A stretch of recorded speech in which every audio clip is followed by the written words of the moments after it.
Yıllardan 2010. Yıllardan 2010.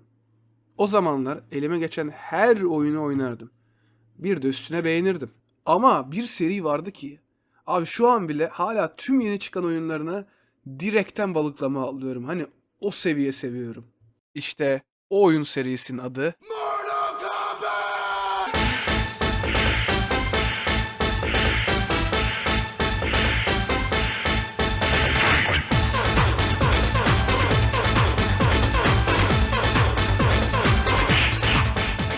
biraz dramatik oldu ya. Neyse. Asıl hikayeye geçmeden önce bence birazcık daha geriye gidelim. Sanki yeterince geriye gitmemişiz gibi. Daha da küçük bir çocukken ki şu an bile 23 yaşındayım aslında. Tekken adında herkesin bildiği bu dövüş oyununu ben de sürekli oynardım. Tekken 5'i 4 yaşından 7 yaşına kadar falan oynadım. Bir gün de kuzende oturuyoruz. Klasik yine Tekken 5'i açmışım. Kuzenle oynuyorum. Kuzen dedi ki bana Tekken'i boş ver. Gel sana daha iyisini göstereyim diyerek bana Mortal Kombat Deadly Alliance oyununu açtı. Daha menüsüne girer girmez o alışık olmadığım karanlık atmosfer beni zaten oyuna çekmişti. Karakter seçme ekranında o sarı ninja'yı gördüğüm an kendi kendime bu karakterin gördüğüm en havalı karakter olduğunu düşünmüştüm. Ki şu an bile Scorpion karakteri benim büyük ihtimalle en sevdiğim karakterlerden bir tanesi. Aslında bu konuda bir değişiklik olduğunu söyleyemem. Karakteri seçip oynamaya başladığımda oyun o kadar eğlenceli gelmişti ki o günden sonra Mortal Kombat'la ilgili ne varsa tüketmem gerektiğini düşünmüştüm. O günden 2010'a kadar çeşitli oyunlarını oynadım. Ve 2008'de Mortal Kombat vs DC çıktığında ilk kez bir Mortal Kombat oyununu çıkar çıkmaz almıştım. Ama bir eksik vardı. Oyun diğer Mortal Kombat oyunları kadar eğlenceli değildi.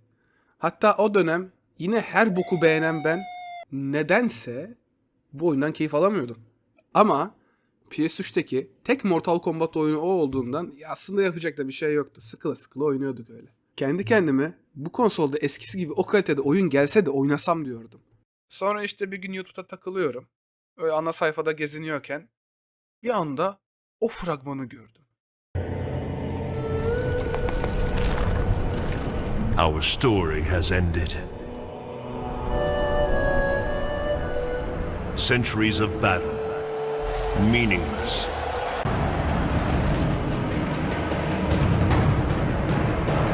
We will strike where he is vulnerable. The past. Staggering!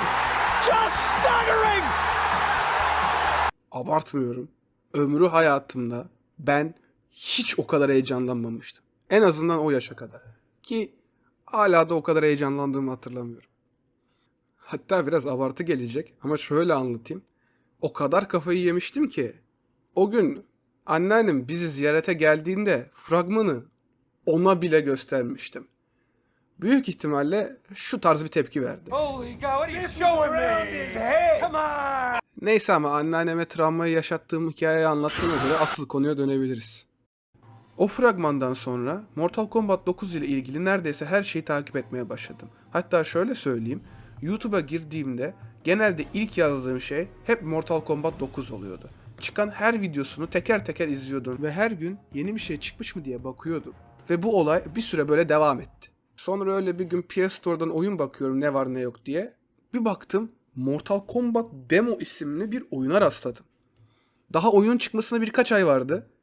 Ama ben demosunu da önceden çıkacağından da haberim yoktu. Tabii görür görmez bayağı heyecanlandım. Direkt elim ayağım titredi hatta. Direkt indire bastım ve hemen ardından Mortal Kombat vs DC oyununu sildim. Direkt. Know your fucking place, trash! Böyle bir süre bekledikten sonra oyunu açtım. Ve evet, işte oyun karşımdaydı. Tabii ki de direkt Scorpion'u seçip oynamaya başladım. Ve kontrolleri elime aldığım anda büyülendim. Beklediğimden de fazlasıydı. Demoyu o kadar çok oynadım ki belki de ana oyundan bile daha fazla oynamışımdır. Tabii 2-3 ay sonra ana oyun çıktı ve direkt ilk çıktığı günden aldım. Çünkü o kadar çok bekliyordum ki hani bir gün daha bekleyemezdim. Direkt almaya gittim. İlk fark ettiğim şey şu an bile dövüş oyunları için devrimsel olan hikaye modu eklentisiydi. Ve evet biliyorum Mortal Kombat vs DC'de asıl ilk bu mod geldi. Ama o daha prototipti. Asıl hikaye modunun iyi olduğu oyun Mortal Kombat 9'du. Hatta bana sorarsanız Mortal Kombat 9'un hikaye modu hala serideki en iyi hikayeye sahip.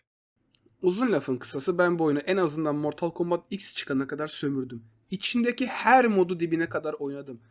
Hatta bu yeni Mortal Kombat oyunları arasında Mortal Kombat 9 şu an bile mod çeşitliliği açısından en zengin oyun.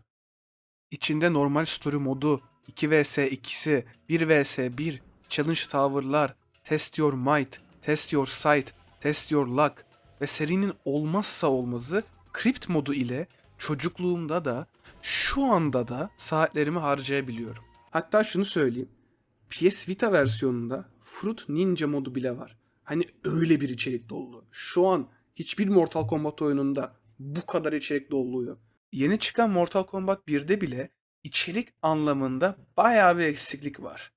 Ki Mortal Kombat 1 oynanış açısından serideki en iyilerden bir tanesi. Ama onun dışında sanki Mortal Kombat 9'dan sonra oyunlarında hep bir içerik azalmasına gidildi.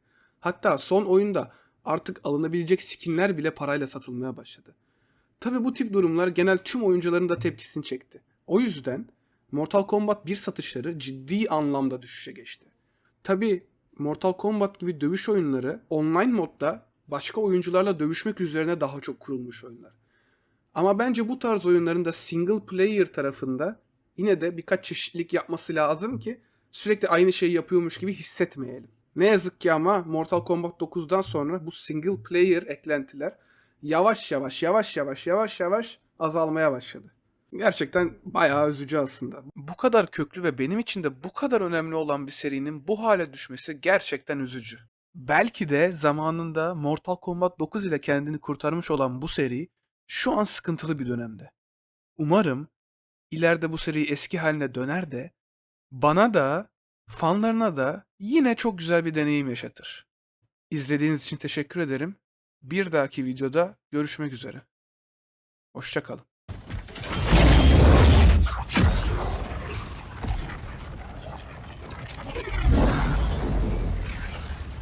Ne havalı ya.